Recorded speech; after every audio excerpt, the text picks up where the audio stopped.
Personal growth and development is a unique journey of experience for all of us. We all define a prosperous future with fluctuating definitions depending upon our own view of how we classify fulfillment. However, there is one fundamental principle that binds us all together.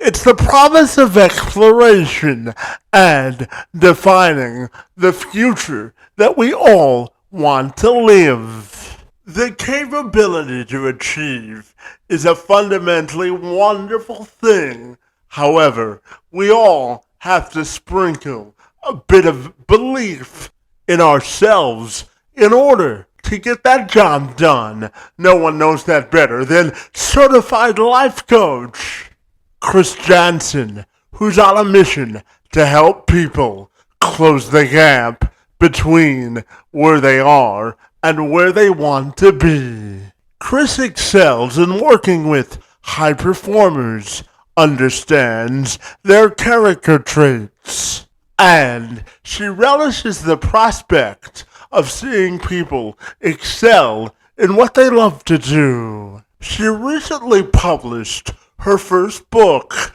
entitled Living All In: How to Show Up for the Life You Want.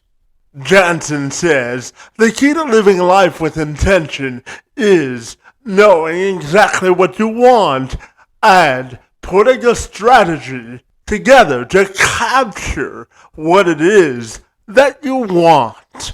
And she joined me this week to tell me more about the book and developing a winning life strategy. I'm Kevin McShann. Let's have this conversation.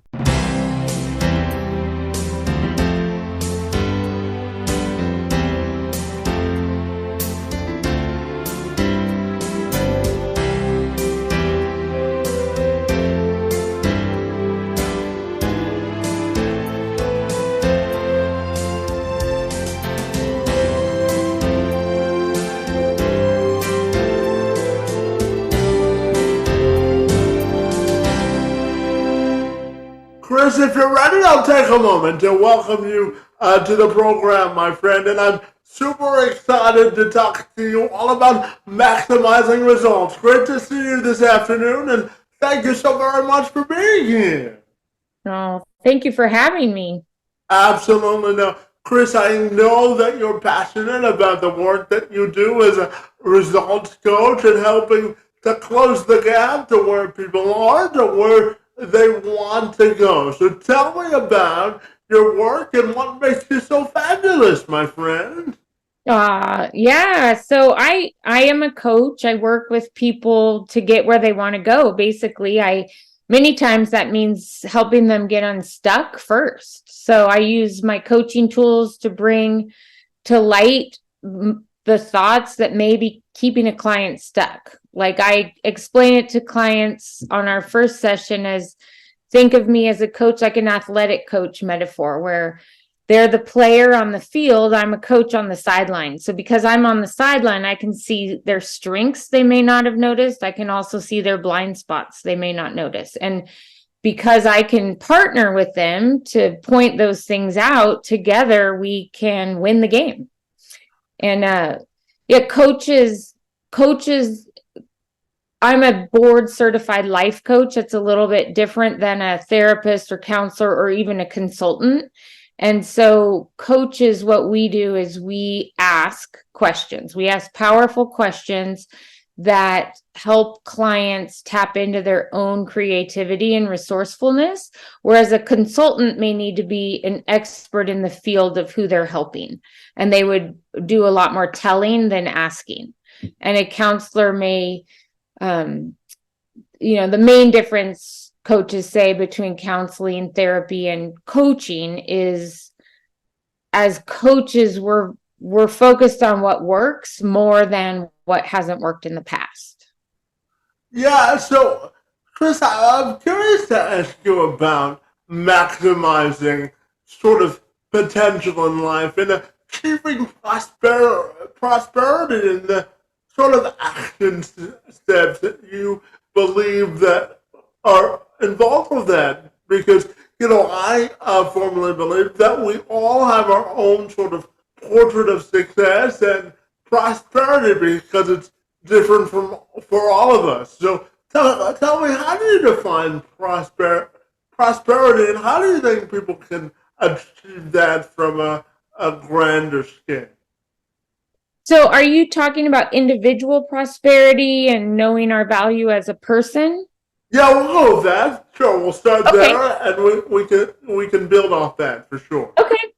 Yeah, I think knowing our value as a person, working with people, I don't think that always comes naturally to everybody. And so I think it's important to define and declare our value and then condition our worth daily. And that can go for the other type of prosperity too. Knowing what we want, deciding what that is, declaring it, and then putting a plan into action and practicing that. So, but as far as knowing our worth and individual prosperity, I work with clients to declare truths about themselves, and then stating those truths, usually in the form of a mantra. And with daily repetition and practice, eventually that declared truth becomes and value becomes second nature and part of that person's physiology, even where their first thought when they wake up is whatever their mantra is. I am valuable because ... Yeah, absolutely. And, Chris, I also wanted to talk to you about the value of commitment because some people tend to sort of fall off the train of commitment, but if you're really committed to changing your lives and sort of optimizing your potential, it's important to stay committed to the process, isn't it? Yes, absolutely. I just read, I'm always reading self-help things and learning from other people like yourself. And something I heard yesterday was, if you can hang on to one thing today, it's stay true to your commitments. Whether that's I decided to not eat gluten or I decided to walk every day. That means go out and walk, even if it's raining, even if no matter what. And being true to ourselves and owning our value and our individual prosperity is, a way we can show that is to be true to the commitments we've made to ourselves. Yeah, and Chris, I know that you have a master's degree in both counseling and psychology, so I'm curious, what fascinates you the most about the study of people and how they behave? Yeah, there's a lot of things. Probably how we as an intelligent species then tend to complicate matters. We love to analyze, right? So I believe in that saying KISS, KISS, keep it simple, silly, right? So we get what we focus on. And I work with people to focus on what they want, not what they don't want. So when we focus on what we don't want to happen, or we overanalyze why something is the way it is, we can cause that thing to happen, or we can stay stuck in the very problem we wish would go away. Yeah, It's like this. If I tell you, Kevin, don't think of the color blue. Kevin, don't think of the color blue. Don't think of the color blue. I told you, don't think of the color blue. What are you thinking about right now? the color blue. I told you not to, though, right? So, Yeah. we've got to focus on what we want and not focus on what we don't want to happen. Yeah, absolutely. And, Chris, I'm fascinated to ask you, what's your definition of having sort of professional curiosity, and how much of a competitive advantage do you think that is in all aspects of life if we're curious both at work and at home? So, how do you view the concept of curiosity? I love curiosity. I believe it's key to integrity. So I love saying get curious, not cuckoo, right? If you have a feeling, or if one of my clients has a feeling that they don't want and they want it to stop, well, then we work on, before reacting to that feeling, let's first stop and celebrate that we noticed it. Great. That feeling's just an action signal, right? And then get curious. Ask ourselves questions, because the feeling's not wrong. It's like I said, it's an action signal to get curious. So find out what triggered the feeling and ask, is this feeling necessary, or is this thing I am thinking about myself or another person, is it true? And then get even more curious, dig deeper, and get honest about the answer. Is it really true? Yeah, and Chris, one of the mantras that I personally live my life by is that inclusion is the gateway to independence. And one of the reasons I wanted to start this podcast was to create more bridges of unity and Mhm. understanding. So when you look at inclusion for all people and sort of closing the gap of societal division, I'm curious, what do you think about it and why? Mm. Well, it's, I need to talk about my faith to answer that question. So personally, I'm a Christian, and so my what drives me in life and what drives my purpose is loving all people, loving all God's people. So like I'll say, I wrote my book is not in the I wrote a book, right? Mm-hmm. Called Living All In: How to Show Up for the Life You Want. And so my work with clients and my audience of my book is not Christian, even though I'm Christian. So I'll say I'm a coach that's Christian. I'm not specifically a Christian coach, because I work with all types of people that from all walks of life with all different backgrounds. And, I when I was going through the editing process of my book, I had a pastor help me with some of, the scriptural accuracy. And one of the comments I got was, do you want to be so inclusive of everybody, because you're really casting a wide net here? And my answer is yes, I do. I want any, obviously, I'm not going to, by coaching or writing, I'm not going to please everybody. I do want to do what I think my purpose is in this world, and put what I have out there for whoever can be included in that.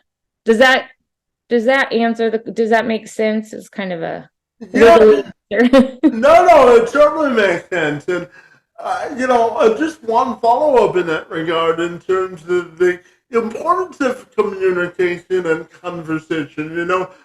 Chris, sometimes I think as a society we can get a little too territorial and really in our corners from a belief standpoint. And one of the things that I find fascinating about conversation is learning and growing and prospering from other people's opinions. So I'm curious just to get your thoughts on the power and importance of conversation and how important you think that really is to sort of moving the needle of progress forward. Mm. It's very important. I think we were created to live in community with one another. And if we're not having conversations, or if we're just having one-sided conversations behind a computer or keyboard or comments on social media, that doesn't really count as community or conversation. Yeah, and as a life coach, I'm fascinated to get your perspective on the impact social media has had on society, whether you think it's good, bad, or are you indifferent to the whole thing as a life coach? I think it's both. It definitely has a place.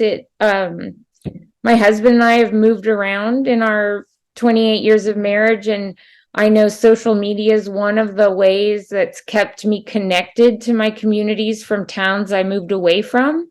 Without, say Instagram or Facebook, I may have lost touch with whole groups of people. I'm grateful for that. Um, and there's a lot of positive as a coach, in the coaching community. I'm also passionate about recovery and the recovery community. There's a lot of great social media spaces that people put out great information. It's inspiring. It keeps us connected. It keeps me energized in those areas. And that's an example of a good way to use social media. I think there's definitely, perhaps for the younger generation, there's some risks, right? If young people are using it to make comparisons, be envious of their friends, and that type of thing, I've seen where it can cause some emotional wellness issues. Mm-hmm. And Chris, I'm also curious to get your thoughts on what it means to live life with intention and purpose. So, what does that mean to you? Yeah, I think living life with intention and purpose. Again, I'll answer that from a Christian perspective, and that means for me that while I'm here on this earth, that I can shine God's light to point to point attention to God, highlight God instead of myself in situations. The church I attend has a saying that we're there to make God famous, and to me, that's a really good purpose. Yeah, absolutely. It's important to find a purpose with a personal meaning too, isn't it? Yes. Yes. Because Yeah. And that. so, go on. No, I was just gonna say then you're invested in the process, right? Of the outcome, and it's more meaningful, isn't it? Yes, for sure. Definitely. And it energizes me. One of my personal ways I can tell if I'm kind of lined up with my purpose is I either can feel energized by something like this podcast is, and meeting you and getting to talk to you is energizing for me, right? It's very much in line with my purpose and community and communication. This is an example of using media and technology for a good purpose. If I'm feeling really tired by something, I know marketing and specifically marketing my book can be exhausting sometimes. So I need to ask myself, that doesn't necessarily mean it's not something I should be doing. It probably means to just get curious about it. And am I, a lot of that discomfort could also be that I'm out of my comfort zone and I'm stretching myself and challenging myself and learning something I didn't know before, doing something for the first time and moving to a new level. Yeah, absolutely. And how important, Chris, do you think it is to really push ourselves outside of our comfort zone to experience new experiences? Yeah, it's extremely important. It's annoying too, Uh, annoying and extremely important. It's uncomfortable. And, if a client or a friend says, I don't think I should be doing this, I'm really uncomfortable, this is hard, I usually say, yeah, I think that means you're exactly where you need to be, right? If you quit before the miracle, or you quit when you're halfway through because something's hard,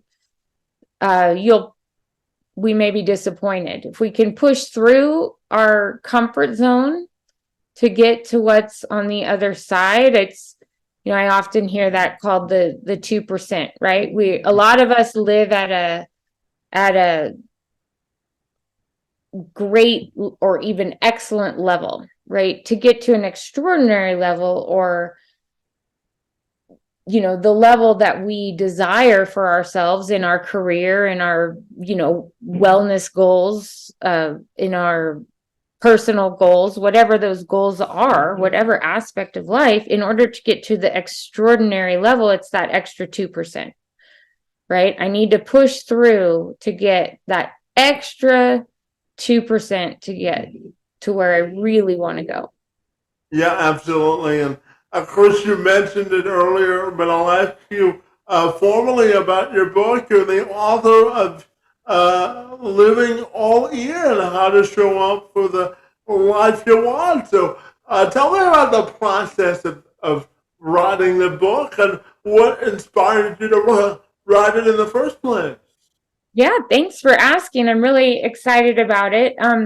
Well, as you know, I'm a coach, and when I work with my clients, I give assignments at the end of our sessions. So they're usually working on something, and they're bringing that assignment. They're doing a coaching exercise I've given them, and they're bringing that to the following session. And so I thought, it would be good to have all my favorite coaching exercises written down, and it would be a great tool to use for my clients to say, hey, read chapter 7 before our next session, that type of thing. So I was just gonna write it all down and take it to a printer and kind of print it off as a pamphlet, a guide for my clients. And I was encouraged by a friend who's an author who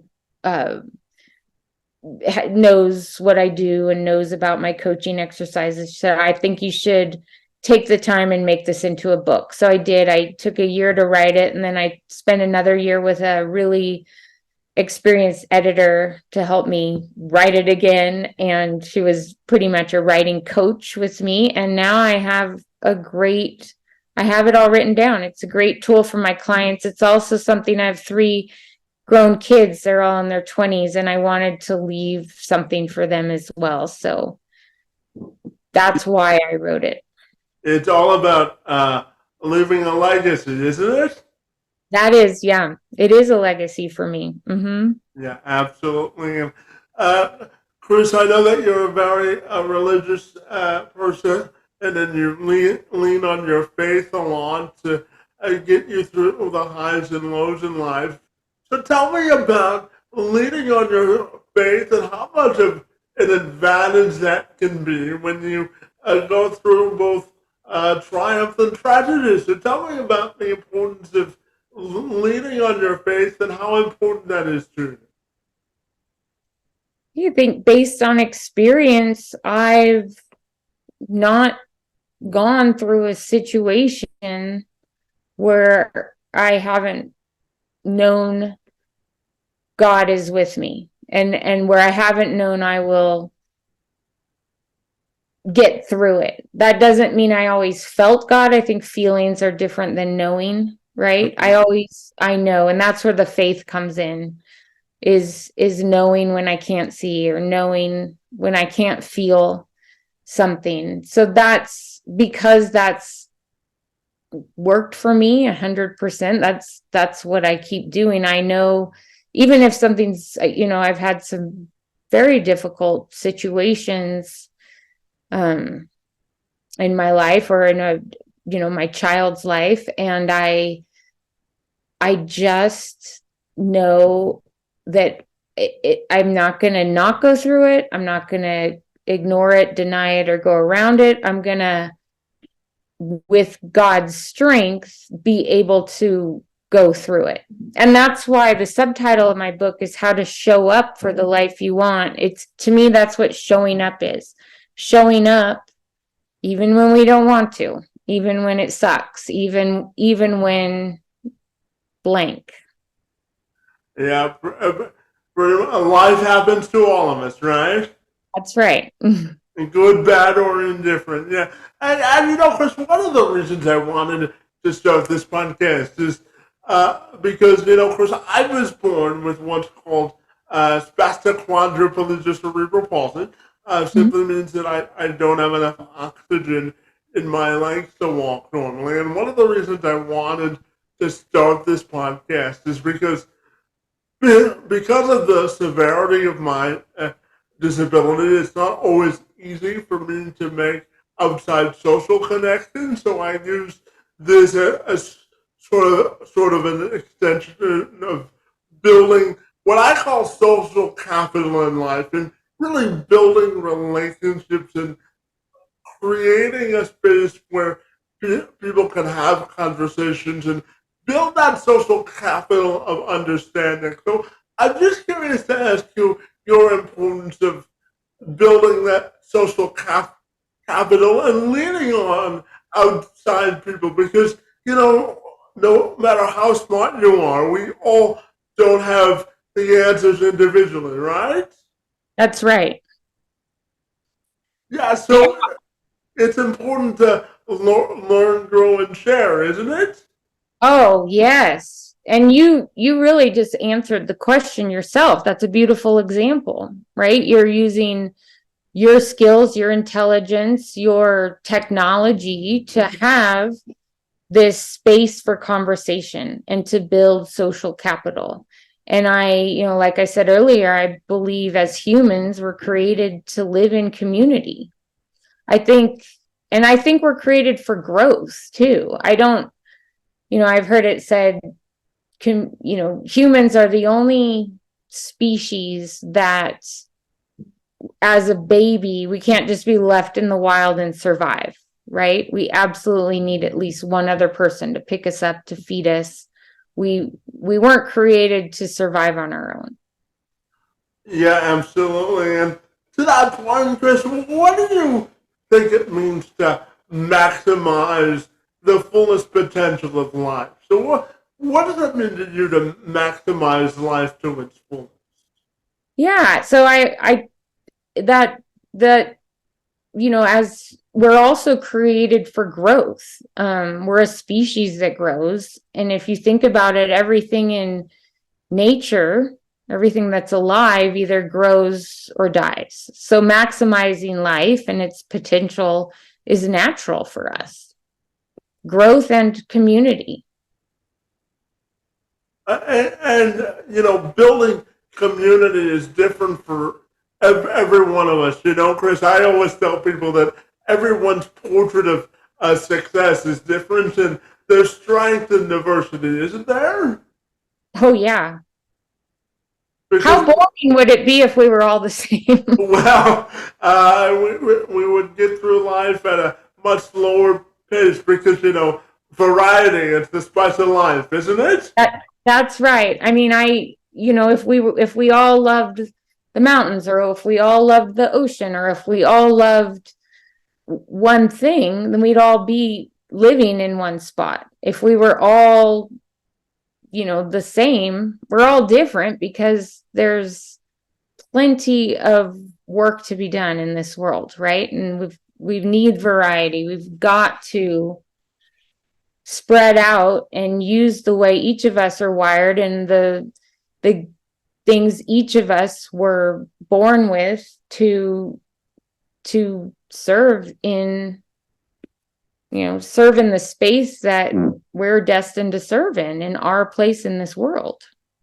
Yeah, and Chris says, I'm also wondering your thoughts on making a first impression in life. They always tell us that we only have one shot to make a first impression, but I also believe that when we talk about raising or making expectations, I think it's important that we set our own standard of expectations before we can rise to the level of meeting anybody else's. Because if we don't have our own sort of financial or fundamental understanding of how we want to be perceived in life, it's important. It's hard to rise to the level of someone else's expectations. So tell me about making a positive first impression and setting expectations for ourselves to grow, and your thoughts there as well. Yeah, I definitely think it's the most important to I I believe in, grasp what you can control, and what you can't control, you can't control. And I think that other people's expectation of me is in the category of what I can't control. It doesn't matter if I, have worked on myself and found the value in myself, and I have fulfilled that expectation of myself. I still might not meet another person's expectation of me.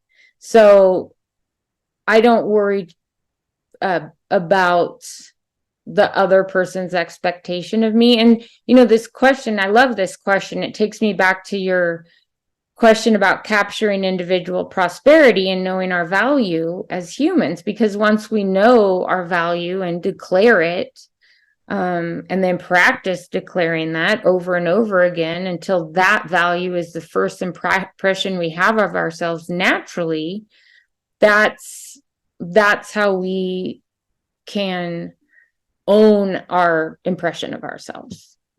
Yeah, and Chris, I know you help people sort of create sort of a strategic strategy in life for success. So tell me about the principles of creating a strategy for success and what goes into that, in your opinion.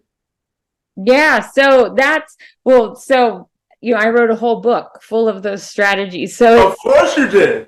it's a little hard to whittle it down to one answer, but I think the key, if I'm going to whittle it down, I think the keys are to know what you want, right? Can't get what you want if you don't know what you want. To choose your focus, like we talked about before, right? Don't think of the color blue. Don't think of the color blue. Like focus on what you want, not what you don't want. That's a great strategy. And these are very simple too. And then cultivate a mindset that serves you. And the book is full of strategies for doing that. Being able to catch ourselves in or a scarcity mindset and flip that to an abundant mindset. That's all in the book. And then watch our language, choose words that serve us and move us forward. And that can be our external words or internal dialogue, what we're saying to ourselves or out loud, out our mouths, right? Because that internal dialogue, a lot of it's at the subconscious level sometimes. And so we want to catch all that too. Like if we have a feeling we don't want, that probably, if we can stop and get curious about that feeling, there is most likely a thought that went through our head without us being aware of it, that we could flip to a better thought. So that's a great strategy. Yeah, absolutely. And Chris, out of personal curiosity, my parents in July they celebrated their 25th wedding anniversary, and they've been together since 1987. And I remember you telling me that your husband and you have been married for 28 years. So, what do you think is the key to a long-lasting marriage? Yeah. In my marriage, there's a lot of humor. You have to laugh, right? You have to laugh, and heaps of grace. That's so true, and constant communication, right? My mom That's says, right. Yep. My mother says the only reason she's still married is because communication is the center of everything they do, right? So. Oh, it's so important. That's right. We start our mornings off each day together with a cup of coffee, and we just get on the same page before the day starts. Because communication goes a long way in marriage and in life, doesn't it? Exactly. That's exactly right. Tell your parents happy anniversary. That's fantastic. 25 years. It doesn't happen very often anymore, right? No? Yeah, that's great. So, well, fingers crossed, right? They'll make it another 25. No, I'm kidding. I think they'll make it. I think they're going to make it. But me too. I hope so, anyway. Chris, my final question for you is, when you look at your own personal and professional legacy, Chris, I'm curious, how do you want that to be defined? How do you want to be remembered?